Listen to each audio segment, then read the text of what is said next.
بسم الله الرحمن الرحيم.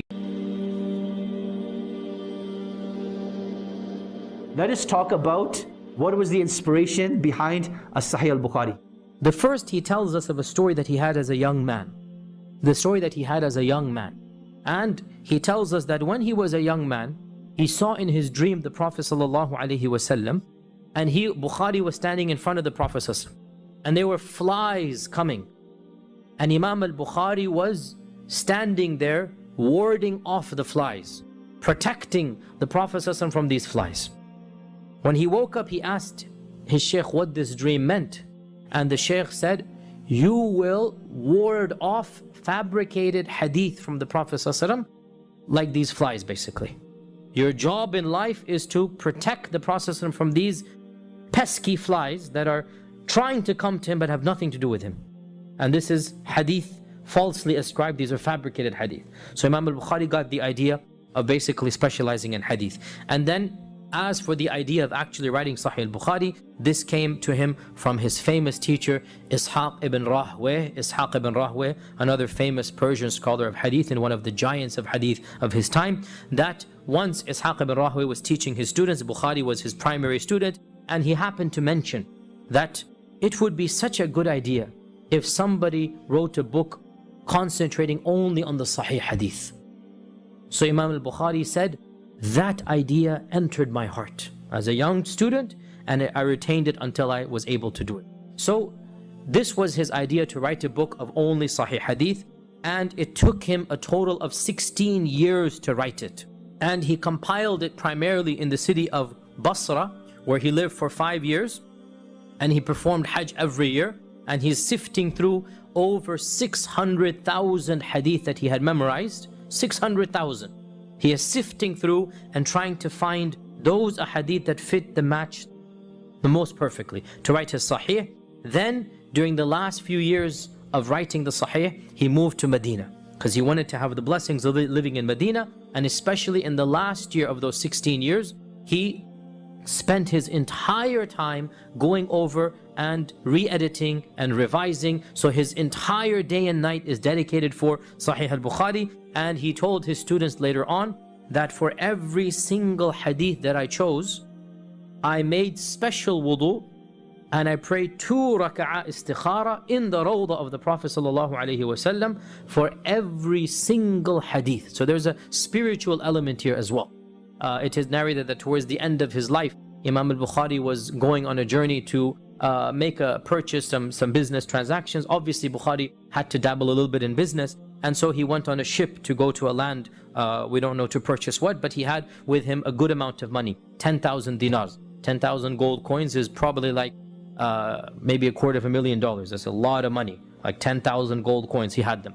And he's on a ship, and the ship is a long journey. In the process of the ship, he befriends somebody, and it turns out this somebody was of a low character, evil character. And Imam Bukhari just happens to have a conversation with him and says, yes, I have 10,000 dinars, I'm going to buy such and such thing. You know, whatever it might be. The next day, news spreads that the captain of the ship is saying, somebody has stolen 10,000 dinars from this companion of Bukhari. And we will search the whole ship to see who has 10,000 dinars. You understand what he's done? He's flipped it around now. And the guy is saying, somebody stole my 10,000 dinars. Now, even if they had found the 10,000 dinars, eventually Bukhari's name would have been exonerated, because simple. I mean, Bukhari can tell you the characteristic of the dinars. Bukhari can tell you things. The man hasn't seen the money, but he's just attempting to get this big money, perhaps far-fetched chance, right? Maybe he might get it. So the when Bukhari hears this, he takes the bag of gold coins, puts it in his sleeve, goes to the top of the ship, and then when nobody's looking, throws it into the water. The captain searches top to bottom, nothing is found. Later on, the man comes and says, I know you weren't lying, you're Imam Al Bukhari, you must have had the money. Where's the hiding place? Now the plot has been exposed. Imam Al Bukhari casually told him, I threw it overseas, just threw it overboard. The man said, what? Are you a fool? I mean, even if I wasn't able to get it and I lost, at least you could have benefited. Now neither of us benefits. So what did Imam Al Bukhari say? He said, I have spent a lifetime making sure that my credibility is clean, so that the ahadith of the Prophet will be accepted from me. And this is worth much more than 10,000 dinars. That can go, but my reputation cannot be tarnished, or else the hadith that I'm narrating will be tarnished. So he gave up a fortune just so that possibly a question mark might not come, that where did the 10,000 go? We don't know the real story. So Imam Al Bukhary simply got rid of it just so that his image is not tarnished. It's very rare in the history of the Ummah that you find a scholar who is truly a master of multiple fields. Very rare. Yes, you can be good in multiple fields, but a master, this is very rare. And Imam Al Bukhary was one of those. He was a specialist, obviously, of hadith, and he was also a specialist of aqeedah, theology. And he was also a specialist of fiqh. And he wrote books in hadith, and he wrote big books on aqeedah, theology, and he wrote books on fiqh. And his Sahih demonstrates his speciality in these three fields. And once Imam Muslim came up to him in public gathering, and Imam Muslim kissed him on his forehead, and he said, دعني أقبل رجليك يا أستاذ الأستاذين يا أستاذ الأستاذين ويا شيخ المحدثين ويا طبيب الحديث في علله. Allow me to kiss your feet. This is not justice just to kiss your forehead. Of course, he's just saying this. He's not going to bow down and kiss his feet. Allow me to kiss your feet. دعني أقبل رجليك يا أستاذ الأستاذين. O teacher of teachers. ويا شيخ المحدثين. And you are the sheikh of all muhaddithin. And O doctor of hadith, طبيب الحديث في علله, in its hidden defects. And ilal, the hidden defects, is the most difficult chapter of analyzing a hadith. And he's saying, Imam Al Bukhary, you are the PhD, the doctor. You are the analyst of the defects of hadith. This testimony is coming from the second most famous scholar of hadith in the world, as Imam Muslim. And Imam Muslim is saying, Bukhari is not one notch above me. Bukhari is light years ahead of me. Now you can imagine he probably had a lot of haters, right? As his reputation grew, especially a 21-year-old walking into cities where they have 70-year-old hadith scholars, and everyone leaves those 70-year-old hadith scholars because they realize that the 21-year-old knows what he's talking about a lot more. Even though Al-Bukhari has the adab that we've mentioned, and he's so careful not to offend anyone, not to say anything bad about someone, he gains his level of haters. So Al-Bukhari, rahimahullah, the way it starts off, he goes to Naysabur. And Naysabur was where he taught Imam Muslim, rahimahullah ta'ala.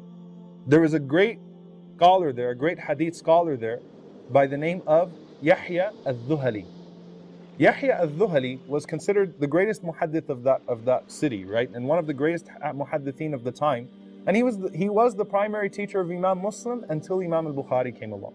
And when Imam Bukhari came along, he directed people to him, he praised him and everything like that. But Yahya al-Dhuhali realized that his students were slowly decreasing and they were all going to Imam Al Bukhari, rahimahullah ta'ala. So what is the easiest way, what is the dirtiest way and cheapest way to discredit someone? You know how? You label them. You say, he's a Wahhabi, he's a Sufi, don't listen to him. He secretly belongs to this group. So what did Yahya al-Dhuhali do? He did exactly that. His ego got to him, his jealousy got to him. So he told people that Al-Bukhari is secretly from Al-Mu'tazila. And Al-Mu'tazila, this was the group that tortured Imam Ahmad rahimahullah ta'ala. And Imam Ahmad had just passed away at this point. So they were extremely unpopular. I mean, their da'wah was ruined because of Imam Ahmad. He fought it till the end. And they said that the Quran is a creation, it's not the speech of Allah subhanahu wa ta'ala, because they denied Allah's speech, right? So Yahya al-Dhuhali said, I heard Al-Bukhari says that Allah doesn't speak, that the Quran is a creation of Allah. He spread that rumor. So there were two implications of that. One of them, that Al-Bukhari secretly belonged to a deviant group. Secondly, there was this mistrust that he was secretly trying to spread that da'wah, that he was going to take over the city and then he was going to lead you all astray. SubhanAllah, these dirty tactics, they existed even then as well. And unfortunately, Yahya al-Dhuhali succeeded in turning the people of Naysabur against Imam al-Bukhari rahimahullah ta'ala. Al-Bukhari goes back to his hometown of Bukhara, and people receive him well and everything is like, okay, you're back home, alhamdulillah. This legend of ours that left 40 years ago, and that's gone around the world and become the most famous person in the Muslim world, come back to your city of Bukhara and so on and so forth. The governor puts on a reception for him. And the governor, whose name is Khalid al-Dhuhali, he's not related to Yahya al-Dhuhali, his name's Khalid al-Dhuhali. He tells al-Bukhari, I want you to come teach me and my kids hadith in our house. Imam Bukhari said, nope. You want to learn hadith, you come to the masjid. And he said, wait, but I just want you to come teach me and I'll pay you well, just come teach me and my kids hadith in the house. He said, no. He said, you want to learn hadith, you come to the masjid. Then he said, fine, well, can I have a particular section in the masjid for me and my family? Imam Al Bukhari said, if you want to learn hadith, you have to sit in the circle of hadith. Khalid al-Dhuhali, he threatened him. And then Imam Al Bukhari, rahimahullah ta'ala, he said that I will never sell ilm for my own integrity, like for my own personal gain. So whatever you do, Allah al-Musta'an, Allah subhanahu wa ta'ala will protect me. Go ahead and do what you're going to do. If you want to learn hadith, you come to the masjid just like everyone else. Khalid al-Dhuhali now starts to slander him as well. What does he do? He spreads the old rumor now that was spread by Yahya al-Dhuhali that he secretly belongs to al-Mu'tazila. And then what he does is he starts to pass fake fatwas in the name of Imam al-Bukhari to make a mockery of him. And subhanAllah, this is especially significant in our day and age, like with the internet, because it's so frequent that it'll show up on Yahoo News or something like that this sheikh, who's a really famous scholar in the Middle East, and I'm not referring to a particular incident, I'm really not, because sometimes it turns out to be true, unfortunately. But many times, like this sheikh gave this fatwa, and it's a mockery, and everyone circulates it and makes fun of the sheikh and so on and so forth. What did they do to al-Bukhari? The same thing. Al-Dhuhali, he goes to another sheikh, and this shows you that ego is there, by the name of Hurayth ibn Abi al-Warqa. And he says to Hurayth, listen, you start discrediting al-Bukhari, I'll put you in a position where you'll be the mufti of the city. You will replace al-Bukhari in the city. So what did they do? They started to spread false fatwa in the name of al-Bukhari and ridiculous fatwa. And so they made the first fatwa they spread that went viral. They said that al-Bukhari says that if you drink the milk of a sheep, then that sheep is mahram to you. Right? Because like the breastfeeding rules, so they said al-Bukhari is ridiculous. He says that the rules of rida'a actually apply to sheep as well and goats as well. So they spread that rumor about him. And so people started to say, Sami'tum, did you guys hear akhir fatwa al-Bukhari, the last fatwa that al-Bukhari gave? And they'd laugh about it and they'd mock him and so on and so forth. So they hurt al-Bukhari, they slandered him. And al-Bukhari, rahimahullah ta'ala, at this point, they spread a fatwa about him that was so bad. He's sitting in the masjid in Bukhara, he's 60 years old, and a group of young men walk in and they say, did you give this fatwa? And before he could even answer, they jumped on him and started to beat him. So this great alim, the greatest scholar in the world, is bloodied up and bruised up, and his credibility is lost. And he's so depressed about that he says, you know what, I'm leaving you people. And he made a dua against them. And subhanAllah, that's permissible to do, right? Against those who wronged you. He actually made a dua against them. He said, Allahumma antaqim minhum. He said, oh Allah, avenge me for what they've done. And he says, Allahumma arihim ma qasaduni bihi fi anfusihim wa awladihim wa ahlihim. That's a powerful dua, which is basically, turn it back on them and their families and everything they accuse me of, put it back on them and their children and their families. Ibn Kathir rahimahullah, he says that al-Bukhari, when he left Bukhara, the very next year, Khalid al-Dhuhali got caught with corruption. And the Khalifa sent an order to the people to not only kill him, they tied him to the back of a donkey. Man adali waliya faqad adantu bil harb. Don't mess with the awliya of Allah. They tied him to the back of a donkey, and the donkey pulled him by his legs all around the city, the governor, and the people spit on him, and they lashed him, and they dragged him to prison, and he died in a prison cell. No one cared for him. Hurayth, that scholar, also corruption came about him, and Ibn Kathir says he was tested in every single way that you could possibly be tested with. Disease, hatred, corruption, everything was hurled against him because of what he did. Subhanallah. So that's the power of the dua, and that's why Rasulullah says that dua al-mazlum, the dua of one who is oppressed, there's no hijab between that dua and Allah subhanahu wa ta'ala. It goes to Allah subhanahu wa ta'ala. Even if it's a kafir, if it's a non-Muslim that makes dua to Allah, that's wrong, Allah accepts it. What then of the greatest muhaddith in the world, the greatest scholar in the world, when he makes dua against the people because of the way that they treated him? So he went to a small, tiny town called Khartanak.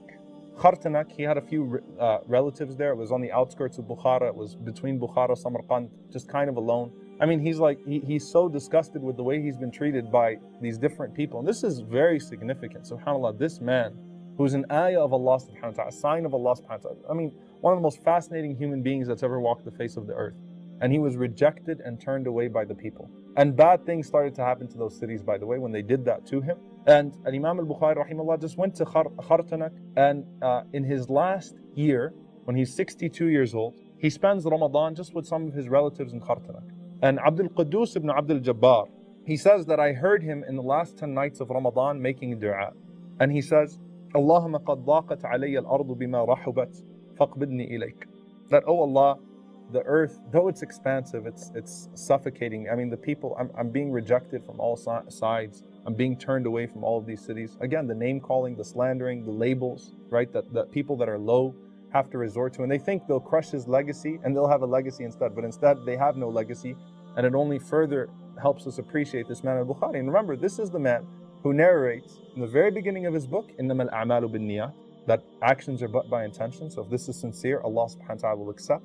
And also what? That when Allah subhanahu wa ta'ala, إِنَّ اللَّهَ إِذَا حَبَّ قَوْمًا, when Allah subhanahu wa ta'ala loves the people, ابْتَلَاهُمْ, Allah tests them. He has full faith in Allah subhanahu wa ta'ala. Says, oh Allah, you know, the world is rejecting me, the earth is constricting, so take my soul, accept me, take me back to you. And he makes a dua as well on the last night of Ramadan, and listen to what he says. He says, Allahumma tawaffani ilayka ghayru maftoon. Oh Allah, take me back to you, let me leave this world without being maftoon. Like, I don't want to be involved in fitna, I don't want to be involved in these tests and trials. Khalas, I don't want anything to do with these things. And I don't want to be tested in a severe way. Khalas, it is what it is, it's done. Now, when Al-Bukhari makes that dua, look at how Allah accepts this dua. Ramadan finishes. And when I say Ramadan finishes, I mean the night of the adhan of Maghrib. Al-Bukhari is about to set out. The night of the adhan of Maghrib, the last night of Ramadan. Ramadan has just ended. It's Laylatul Eid. It's the night of Eid. He just finished his Ramadan. He's about to get on a camel to leave. And as he's about to get on that camel, he suddenly says that I'm feeling weak. I can't get on the camel. They said, what do you mean? You look fine. He says, you know, I just feel weak right now. And he started to vomit and he started to sweat. He developed a fever and he died literally right after Ramadan. Subhanallah. As he was about to make his way to Samarkand and to give it another shot.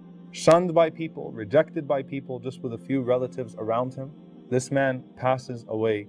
And subhanallah, this is very significant because his brother saw a dream that night. And his brother saw a dream of the Prophet ﷺ standing with some of the Sahaba, and the Prophet ﷺ was waiting. Like the Prophet ﷺ, the Sahaba are trying to move and the Prophet ﷺ is waiting. And so his brother says that the Sahaba said to the Prophet ﷺ, you know, Man tantadirun, who are you waiting for? So the Prophet ﷺ responded, Nantadiru Aba Abdullah Muhammad ibn Ismail al-Bukhari. We're waiting for Muhammad ibn Ismail al-Bukhari. We're waiting for Imam Al Bukhari. That's the night before he passed away.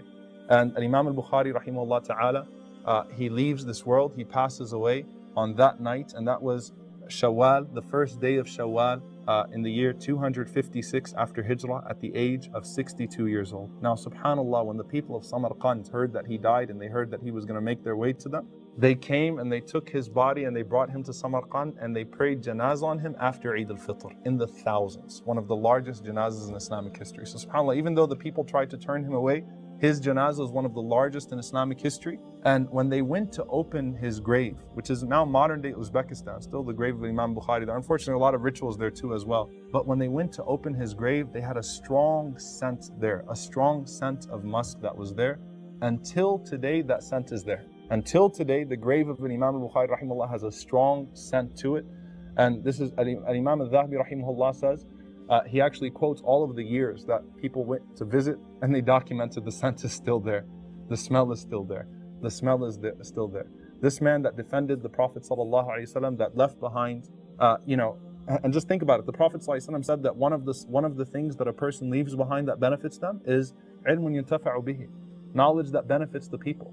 At what moment on earth is a person not narrating a hadith of Al-Bukhari, Imam Al Bukhari rahimahullah ta'ala? At what point in earth is a person not saying Rawahu Al-Bukhari, a scholar or a regular person or so on and so forth?